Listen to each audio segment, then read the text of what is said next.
Hi, and welcome to the Knits and Things podcast. I'm Heather, and I want to start out by saying a big thank you to Stacy and Steph from the Mustache podcast, and to Steph from Knitting Samurai podcast for their recommendations and shout outs on their shows this week. I know I caught a couple people in between recording, but everybody's been so kind and helpful and willing to get the word out for me on my first podcast, and there's been lots and lots of activity over on the YouTube page, so I want to say thank you to Stacy and Steph. So, I guess beginning intro, this is the Knits and Things podcast. There's a blog on WordPress with the same name.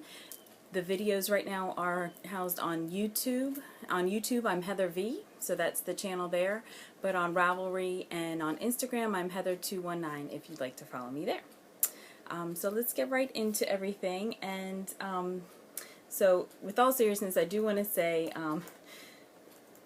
I apologize for the video quality on the first show. I had actually recorded it a number of times, and I had plans for it for so long that I wanted to get it out there.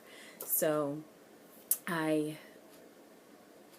couldn't figure out how to get everything to work from my iPad, so I resorted to using the camera on my laptop, which was just hideous.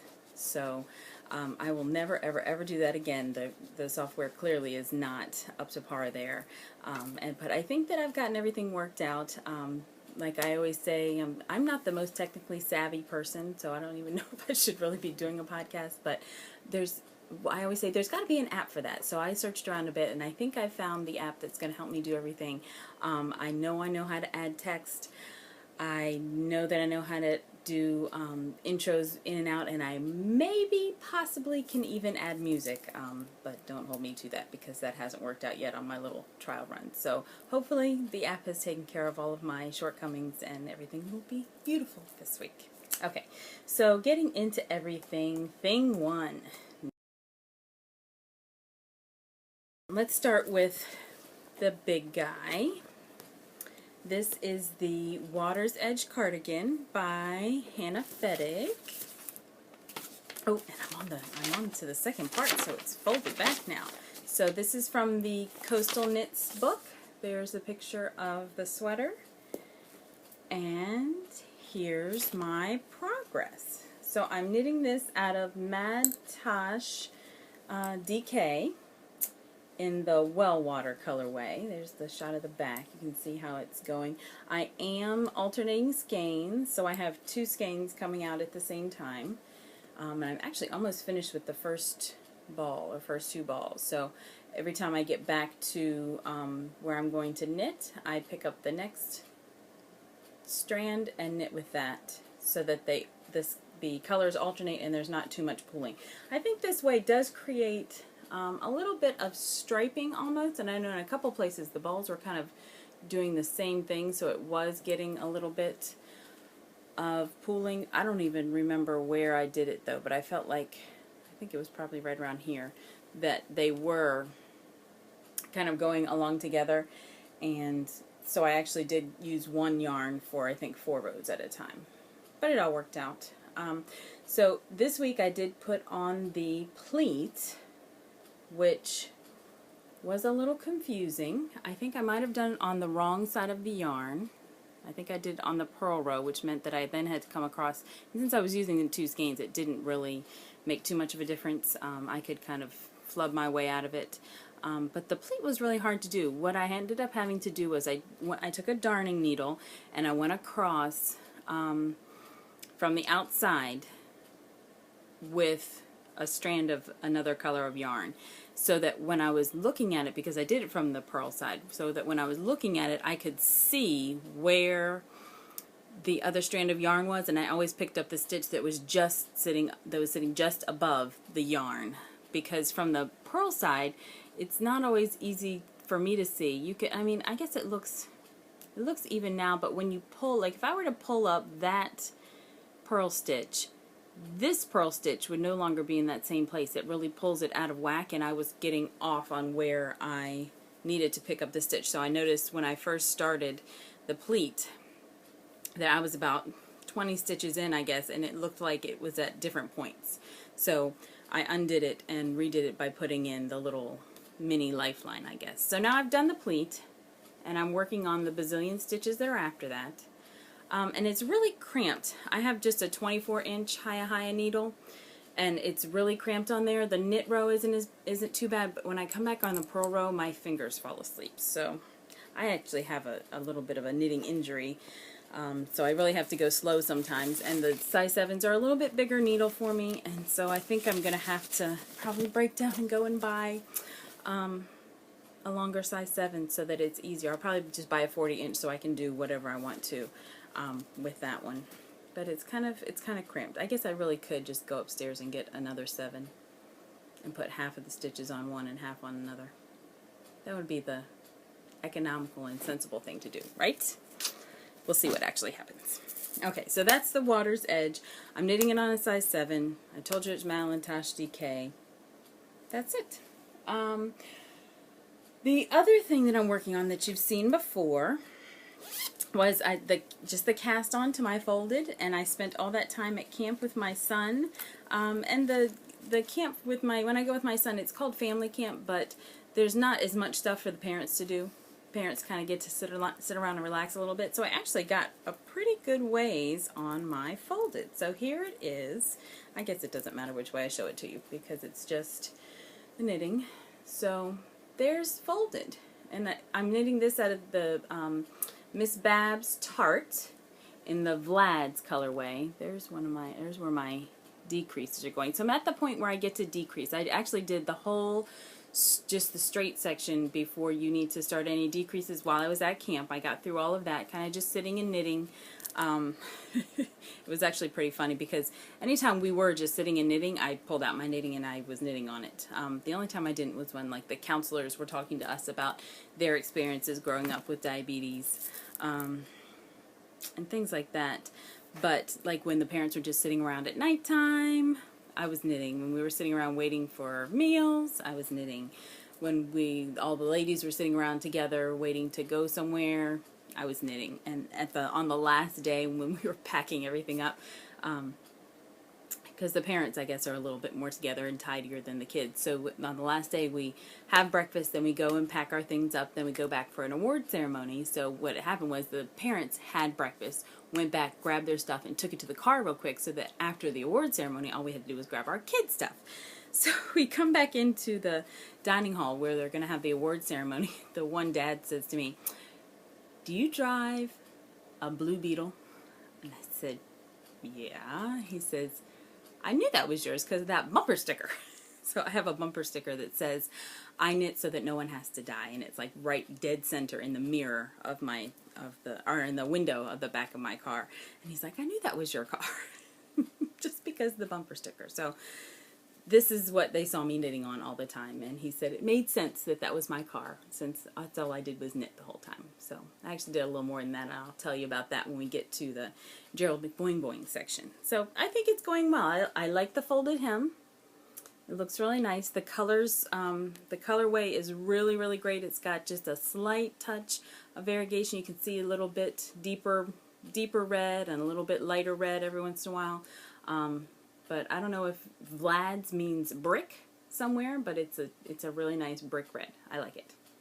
So that's fun, and I can work on that while I read and things. So I've been saving that for when I go out. Like yesterday, I went out to Panera for lunch and sat and read for a little while. So I took my folded with me. So that's coming along really nicely. And I think I'm knitting that the pattern calls for a size 6 needle, but I'm knitting it on a size 5. I liked the fabric that I got a little bit better there. All right. So the next thing that I'm working on is a brand new knit because I cast something off, so I had to cast something back on, right? So I'm starting, you might be able to guess if you've ever knitted one of these, it might be obvious from the shape of the beginning. I'm knitting myself another Clapo T. Oh, and I forgot to pull my old one out. My old one is just done. Done, done, done. It's got pills on it's my old one is probably 7 years old, so I will give it that. And it was done in beautiful yarn. It was done in Koigu. I actually did it in the Koigu sock yarn, the KPPM. And it held up really nicely for 7 years of use, and I use it all the time. I love the squishiness of the fabric. I love how small it can get, but yet it can widen out and cover you up really well if you're in like really cold air conditioning. But it looks really good, you know, kind of just bunched up at your neck and kind of peeking out of a coat. I love the Clapo tee. So I decided I needed to do another one. So maybe next time I'll remember to have the old one out for you to see. So this is another Clapo tee. And the Clapo tee is a pattern by, I think I know who does this, but I don't want to say the wrong name. Kate Gilbert. So this is an older pattern from years ago. Like I said, I think it was, oh yeah, it's from fall 2004. It's a free pattern from Knitty. If you don't know about knitty.com, you need to go there now. So there's a finished picture. That's the scarf all wrapped around the girl's neck. And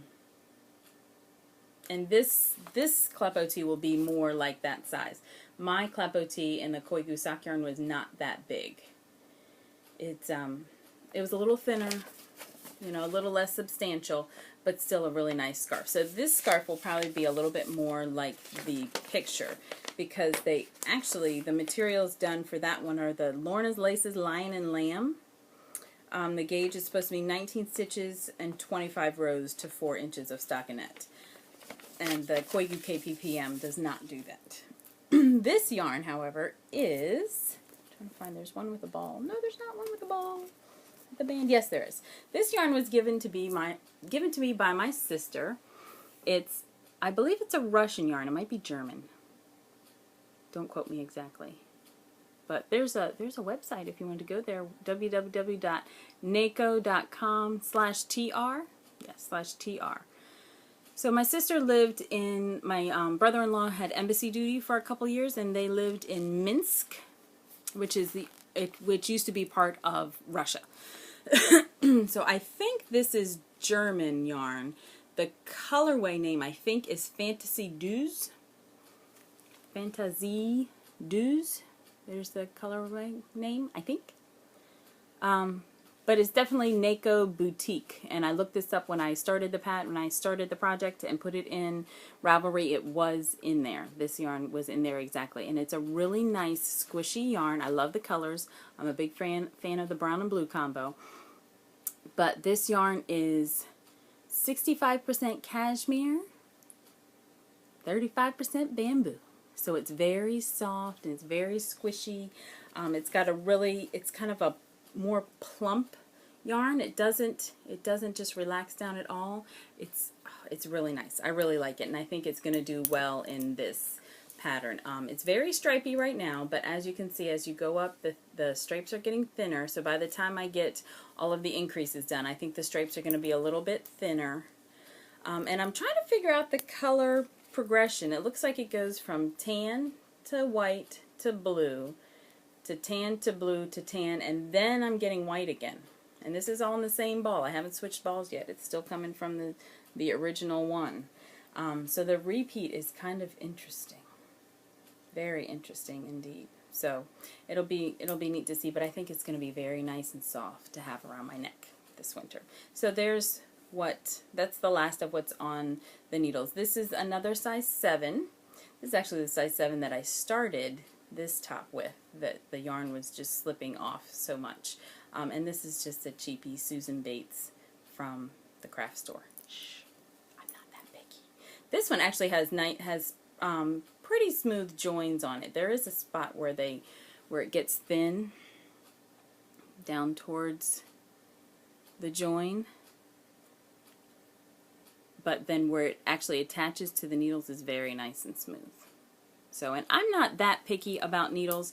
I'm getting a little pickier, and I will admit that the Hiya-Hiyas are the smoothest and give the least amount of problem, the least amount of resistance when you're sliding your stitches across. So I will give you that, but I really don't care. The folded is being done on just the Clover bamboos from the craft store, and I know I've heard people say they don't like that.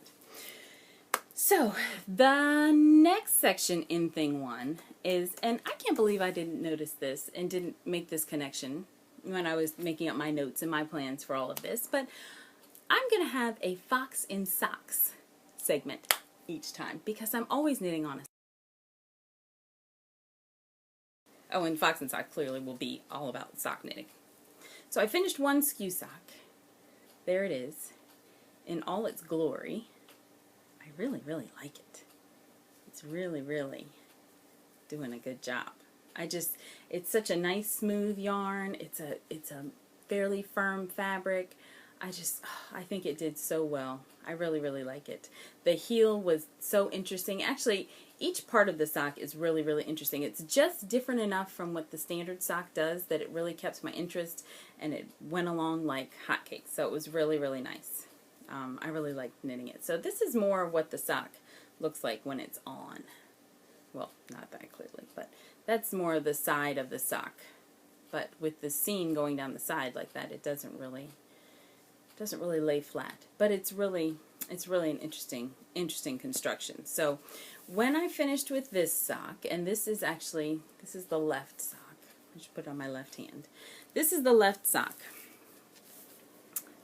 And with the skew sock, which is also a free pattern from Knitty, the increasing and decreasing stops here, but it continues over here so that you make, this is for the left toe, and so it continues to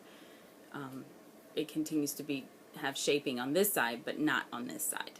And it really works. I guess it depends on your foot. For some people, I guess it doesn't work, but it really, I guess if your foot is shaped just right, it's going to work for you, and it looks interesting. So the left sock starts with a gray toe, and I tried to match it up and start again, but I have this thing about wasting yarn. I can't just rip off a whole bunch of yarn. I actually did rip off a little bit because if you can see, I had to take a little bit of gray to finish off the cuff. I thought if I stopped where it was still red that would be too short. So I did use a little bit of the gray to finish off the cuff, and because of that, I didn't have enough gray to do this much toe. Apparently the toe started with the gray originally. So I decided that the left sock will have a gray toe, and the right sock will have a red toe. So they'll be a little bit fraternal and they won't match up. Because I didn't want it to be just a little bit off. I thought that would look funny, but I thought with the red toe that it would work out well. And I think I have matched it up pretty well. I think the stripes are lining up pretty well. Yay! So I'm excited. And so I'm not yet to the part where the shaping is done for the right toes yet. But that's fun. And again, this was Lollipop Yarns. I'm knitting on a size 1, which is the 2.25 millimeters, and these are carbon needles. My size 1s were tied up with knitting my traveling sock project, and I didn't have another size 1, but I wanted to do this on a small needle. I wanted to do it on much firmer fabric. When I first started learning to do socks, I actually started sock knitting on size 3s with sport weight yarn. So I went down to 2s, and that was as much as I would give myself for a while. But then I started noticing that the firmer fabric holds up better for socks. So I wanted to go down to 1s, and I had some knit picks that were size 1s that I would do. And I normally like to do socks on 2 double-pointed needles, two small circular needles, not on double points. The 4 double points irritates me and I get all tangly and fumbly. But I thought when I wanted to get the carbons, I didn't want to spend that much money. I didn't want to buy 2 sets of carbons, so I bought just one long one to do magic loop. And I actually like this method. And I'm still torn with the carbons needles because where the metal tip joins the carbon shaft, there is a groove. I don't think I'll be able to show it to you. I don't think you'll be able to see it against anything. But there is a groove. Oh, maybe you can see it there against the red. There is a groove where it joins, where the metal tip joins. You can see my fingernails catching in it there. And that really does catch on the yarn. Nothing else does. It doesn't catch here. But I do notice it catching here at the tip. So there is that to consider. But I do like how light they are. I don't know that this bends like they're supposed to, but they're nice. They're doing the job. And I do like doing magic loop with these. So, size 1s, lollipop yarns, love in the afternoon colorway. And those are the skew socks. So the other thing I wanted to talk about in Fox and Socks was a sock that is kind of always on the needles. It's kind of been in progress for a couple years now. It's just a sock, a general sock that I carry with me on the go. I finished one of them this spring towards the end of school. And this is the Wendelin pattern that I mentioned. Did I pull out the pattern like I said I was going to? No, of course not. So it's the Wendelin the Weird pattern, which was a free pattern. If you look it up in Ravelry, I think you'll find it. And Wendelin is Wendelin, Wendelin the Weird. And it was one that I came across when I was doing a bunch of knitting with Harry Potter knit-along type groups. So this is just a basic sock. It has just a little bit of ribbing on each side so that it helps to give the sock a little bit more of a fit, a little bit more of a firm fit. Just a regular heel flap heel with fisherman's rib. The ribbing continues down the foot, but not on the sole. And it's just a basic sock pattern. So I have these on the needles, and like I said, I finished this one actually during Bowie State University's graduation that I got invited to. I had an intern this year, and I went to her graduation and finished this. I had turned the heel, but I had done nothing else, so I finished the whole rest of the sock while I was at the graduation because, and we were there for so long, because Michelle Obama was the commencement speaker. So we got there super, super early so we would get a good seat, even though I still had a seat where I couldn't see her. So I call these my FLOTUS socks because I knitted on them while I was watching the First Lady. It was great. Uh-oh. Do I have mowers outside? I hope not. And so this is as far as I've gotten on the second sock. I haven't really taken it much places with me since I've been so caught up with the skew sock because that's really fun. So it's much more enticing than these. Oh, and this is how I usually do socks. If you can see the, two short circular needles. And this is actually, these are bigger. These are size 2s. It's probably the smaller size 2, but it's still the size 2s. And this is a little bit thicker yarn. Oh, and if you want to know why there's no yarn hanging from this, it's because when I was knitting on it in the movies the other day, the yarn broke. In the middle of my knitting, I had knit exactly one row. It was very disheartening. I went to pull the yarn and it just snapped in my hand and I thought, what in the world? So I had to sit through a whole kids movie with no knitting. It was good. So it's Monsters U, so it wasn't bad. But yeah, I don't quite know why. It just decided to break. There's the other end of the yarn right there. I don't know. So I hope no moths have gotten into it. I need to examine the skein a little more closely, but clearly that hasn't been a priority. I want to go on to the King Stilt section, which is the finished objects, which is what I'm wearing. So I finished my puckered pullover top, whatever it's called, which is a Nora Gone pattern, and I have some things to talk about with it because the knitting was fine. The knitting was just knitting. It took me 2 years, 2 summers, yes, but the knitting was just knitting. I was going right along. I followed all the at the same times and everything else like Nora Gone patterns do, because you know you can't just do straight knitting. Although this is a pretty straightforward pattern. The little pleat came in, and then the next pleat came in, and I cast off for the neck, and I kept going, and I was thinking, I don't know, I think I'm gonna run out of yarn. And sure enough, I barely got to the shoulders. Barely got to the shoulders. So then I'm thinking to myself, I'm gonna have to put something else on here. Maybe I can do something else as a contrast. I knew I still had to do a hem, which you can see. I'm going to stand up a little bit, but I still have my pajama pants on, so I'm not going to stand up all the way. I knew I was going to need to do a hem because I had done one on the back, and I knew there was something to be done with the sleeves, but I didn't know exactly what. because I never read all the way through a pattern. What good is that?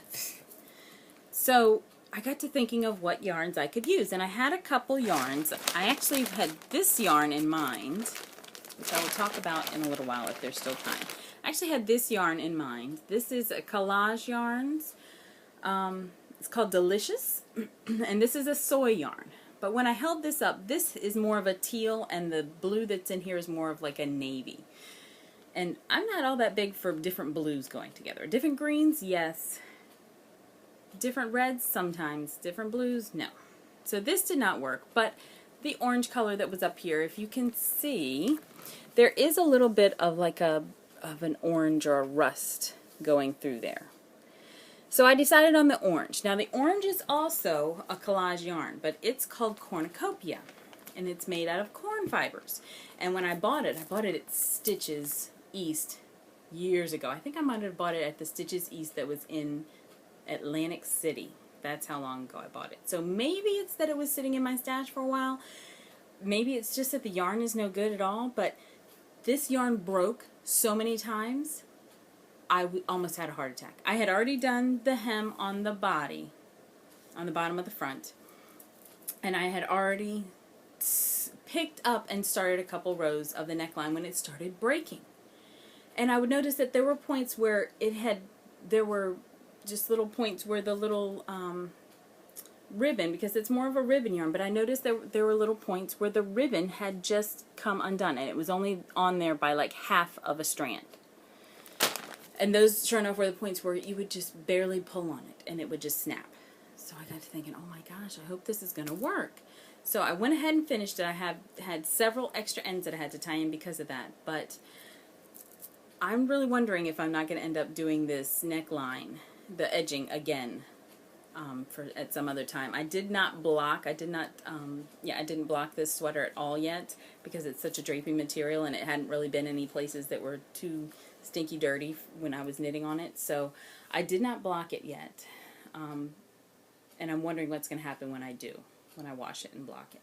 So stay tuned and see what happens. But it's really making me nervous. I like the color though. I like the rust color as the edging. I think it looks nice. It doesn't look like an afterthought at all. But I'm a little bit concerned. I'm a little bit nervous. But other than that, I really like it. It's nice and big and drapey, like we thought. I do have a picture out on Instagram and Facebook of my finished object. I have to put it onto Ravelry. Guess that would help. But I like it. I'm very proud. I'm very pleased with the finished object. Now I just hope that it stays that way. Okay, so that was my King Stilts.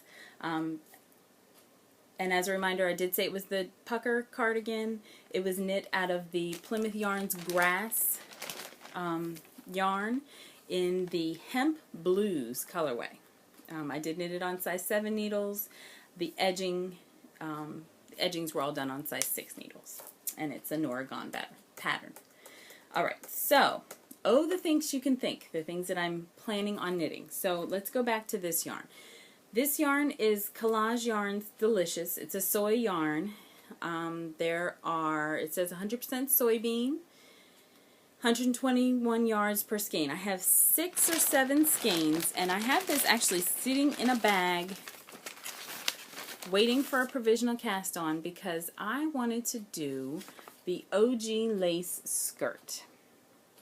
Now it's a copy of the pattern. It was from Summer 2007 Interweave, Interweave Knits magazine. So I've had this in the works for a while. I have in mind that it's going to be a yoga cover-up for when I go to yoga class and have my yoga pants on and don't want my bum showing.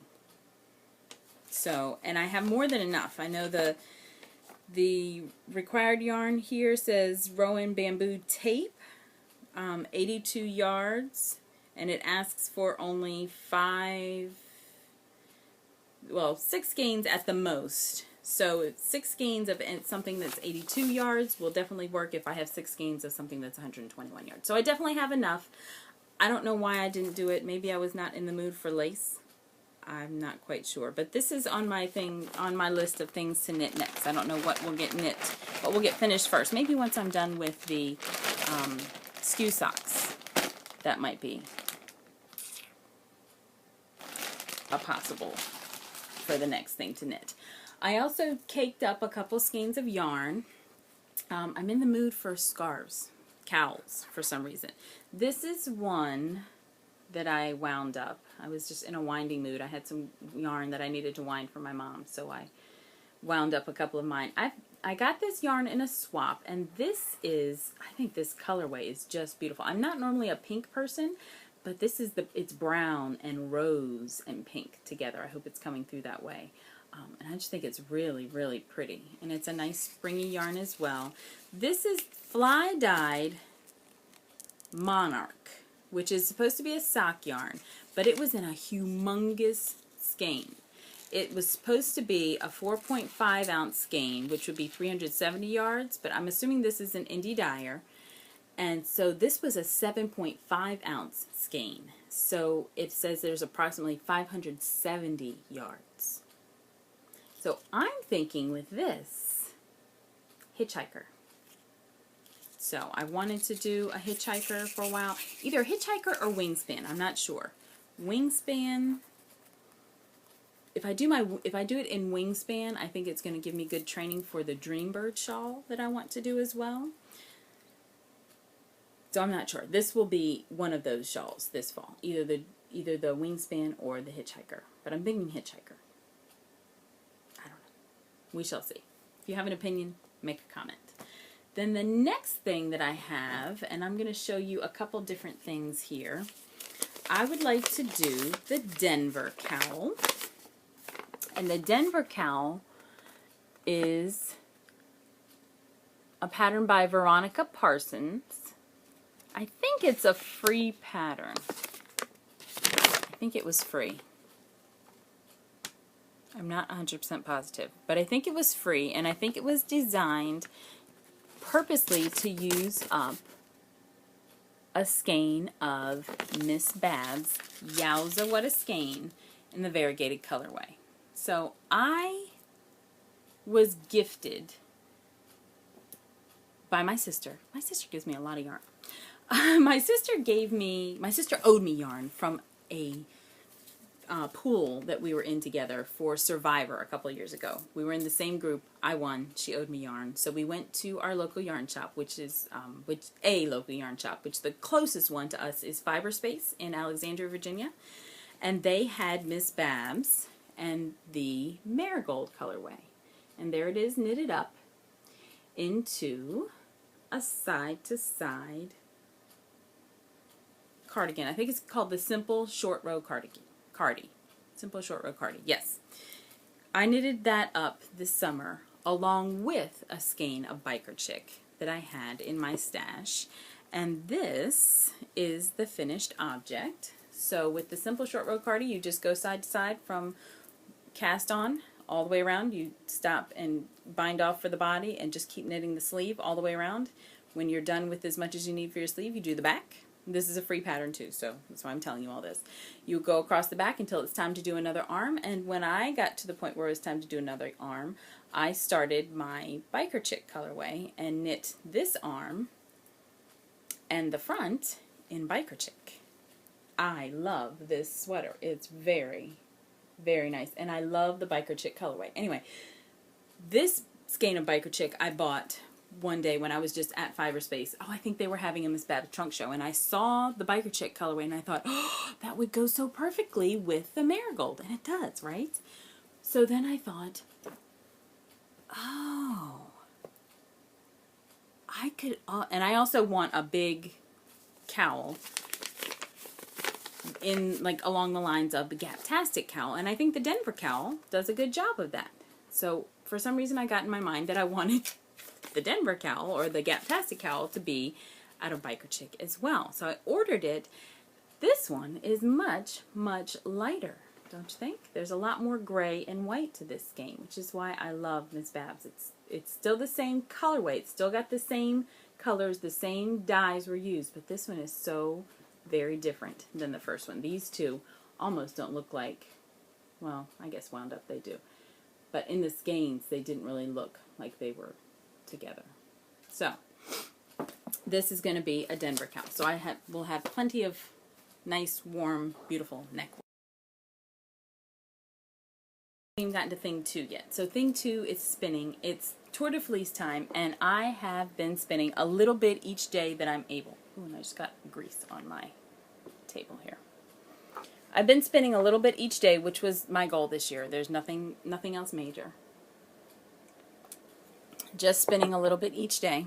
And this is the Romney cross fleece that I'm spinning. I'm just going to spin a nice thin single to be Navajo plied into a 3-ply.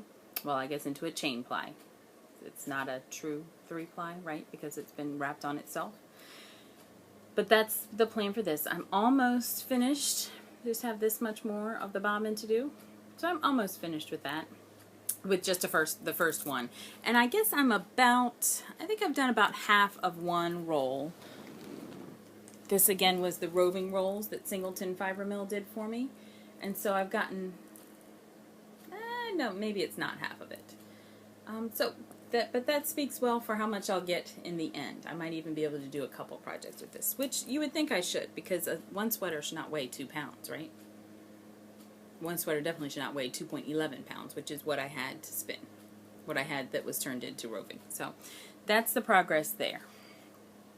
I also, though, lots of people have been showing their Turkish spindles on their podcast when they show what they're knitting for, when they're spinning for Tour de Fleece. And I remember that I have this cute little guy, a little Turkish spindle that I got from Sheep and Wool a couple years ago. And this is the fiber that originally came with the spindle. So I have a lot of spinning left to do. So I decided that I would try and finish this up as the other part of my goal. And the spinning on the Turkish spindle is really, really fun because you pull out like that and it's just a little teeny guy. And especially this little one is specifically made to do lace.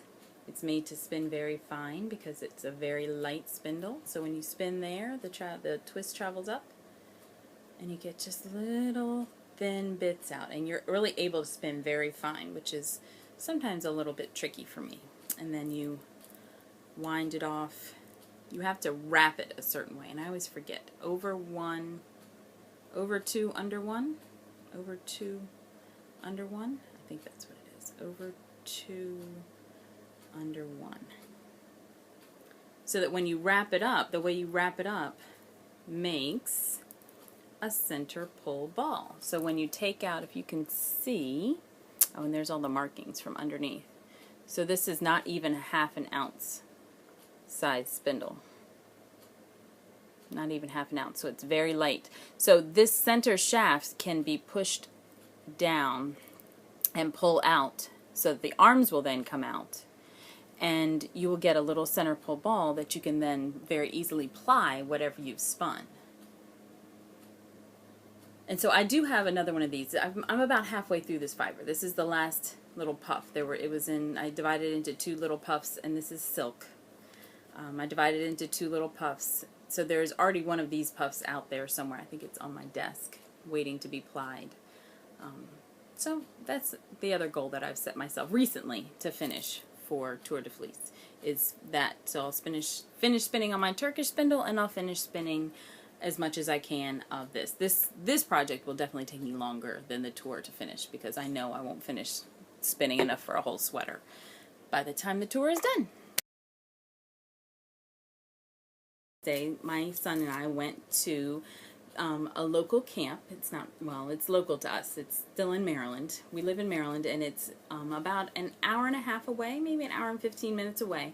It's called Lions Camp Merrick. It's a camp specifically for children with type 1 diabetes. Well, they actually do different types of camps throughout the summer, but they devote the whole month of July to just for children with type 1 diabetes, because children with type 1 diabetes need so much hands-on care that they normally would not be allowed to go to another sleepaway camp unless it was a stellar camp that had somebody that was trained or was willing to be trained on the care and maintenance for a child with type 1 diabetes, because a lot of times these children need to be monitored even at night, even overnight.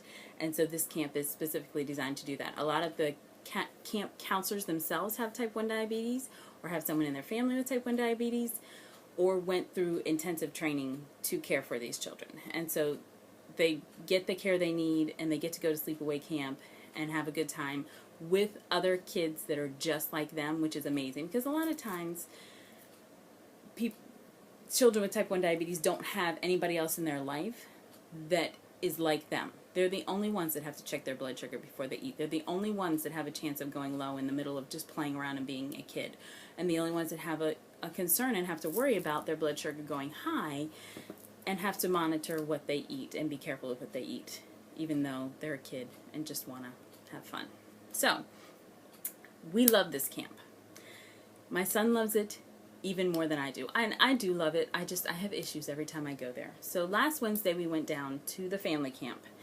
And I apologize, this has nothing to do with knitting besides the mention of knitting that I did while we were sitting around. So if you want to turn this off, I understand. This will be the end of it. I might mention a little bit of things depending on how long I take. I might mention a little bit about to think that I saw it on Mulberry Street at the end. But the knitting part is pretty much over. This is just about my kid, who I love and love to talk about. So we went down last Wednesday for family camp. For a shortened week, they allow siblings and parents to come and enjoy the camp. It's a way for new parents, people that are new to the camp, to see the camp and see what goes on and get used to it and acclimated, and for the child to see if they would like to come back, which is what we did. For the first 2 years that we knew about the camp, the first 2 years that he had been diagnosed with diabetes, we went to the camp in the summers as a family. And last year was the first year that he decided, hey, I think I'm ready to go back on my own. We knew that a couple of his buddies that he met there were going to be going, and we timed it so that they were there at the same week. And he went, and he loved it. He has always loved it. And so we go back year after year. Again, I said, I always have issues when I go down there. The first year I went down, I caught some kind of a stomach bug that was floating around the camp. And on the last full day of camping, well, the evening of and going into the last day of camping, I started getting sick, and I did not stop for at least 12 hours.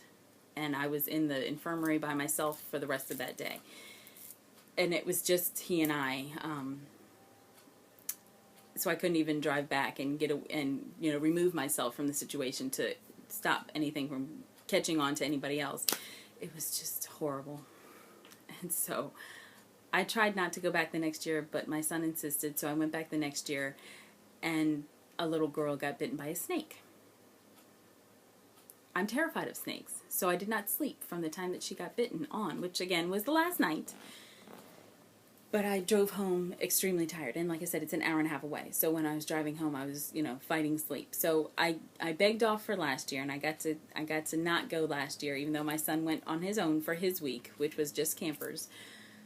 But then he begged me this winter. He said, "Please, Mom, will you please go with me?" And I tried to get him to beg off and ask his dad, and his dad said that he couldn't get the time off work, and so I went.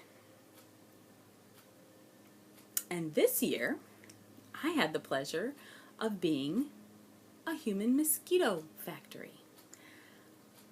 I got bitten by mosquitoes so badly that I did not sleep for 2 days this time. The second day, I had maybe half of the bites that I got the whole time I was there. And so I kind of made sure I had an extra glass of wine, and I did okay sleeping. I was so tired from the first night and not being able to sleep in an uncomfortable camp bed that I did okay sleeping. But the last night we were there, I did not sleep. My legs were on fire. On fire. And I'm going to put a picture in here because I figured out how. Yay! So I'm going to put a picture in here of what it looks like, but until you get to that picture, let me just say, on my right leg, because I counted, because I, putting on cream as many times as I am these days, I figured, why not count? Sure. On my right leg, 95 mosquito bites. Just on my right leg. On the left leg, 35. Crazy. So, and actually, I'm not sure that they were mosquito bites. They could be chiggers. My brother-in-law, the optimist that he is, says, "Those look like bed bug bites to me." And I thought, oh God, please say no. So I'm not exactly sure what it is, but I have a prescription cream that I put on. I'm putting on prescription cream. I'm taking extra allergy medicine, and I'm taking ibuprofen. Oh, and I'm washing with a peppermint farmer's soap from Burt's Bees multiple times a day, and I still am just on fire. I want to not go outside for the rest of the summer. It's just crazy. So I told my son I get 2 years off this year. So he's at camp this week by himself. And he was a little nervous when we dropped him off. So the family camp was Wednesday through Saturday. We left Saturday morning, and then we came home, let him get a good sleep and a good shower, washed all his clothes, and sent him back. And when he went back on Sunday, when they were checking in and you know, putting all the campers where they needed to be, he realized that he had aged up before his buddies. He's got 2 good buddies, Duncan and Jacob, that had been in the same cabin during family camp, because it's, you know, less children and everything, because it's split between parents and children filling up the camp. So there's less children, and they ended up together for the family camp. But then when it came time to switch it, to section everybody out for regular camp, they had to put his buddies in a different cabin, because they're still 10 and he's already 11.